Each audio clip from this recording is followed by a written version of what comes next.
সাকরাইল থানা এলাকার রাজগঞ্জ শীতলতলায় এক লোহা কাটার কারখানায় কাজ করতে গিয়ে মর্মান্তিকভাবে প্রাণ হারালো নাবালক শ্রমিক গোপাল।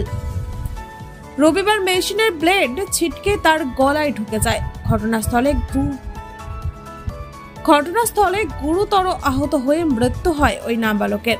এলাকাবাসীর অভিযোগ, ওই কারখানায় নিয়মিত শিশুদের দিয়ে কাজ করানো হতো। মৃত গোপাল বাবা মাহীন, দিদার কাছেই মানুষ। ঘটনায় এলাকায় চাঞ্চল্য ছড়িয়ে পড়েছে। তদন্ত শুরু করেছে পুলিশ। তোমরা কি দেখলে?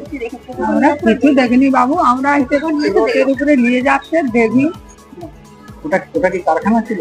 কারখানা, উজালা কারখানা ছিল। এটা লোহার কারখানা, এটা উজালা কারখানা না, উজালা কারখানা, এইটা লোহার কারখানা। এটা লোহার কারখানা। কে জানে, বলতে পারবো না।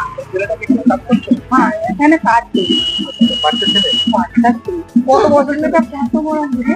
আরো তো বলছে অত বড় হবে, তাই তো? অত বড়।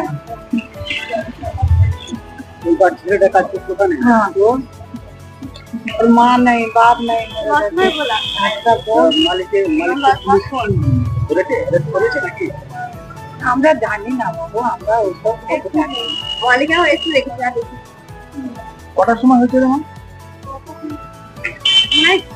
ওটা বড় এর মতো শরীর থেকে রক্ত বেরোচ্ছিল?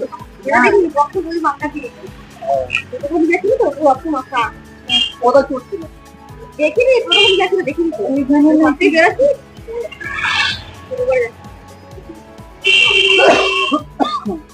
বলতে গলা বলতে বুকে এটা কোন জায়গা?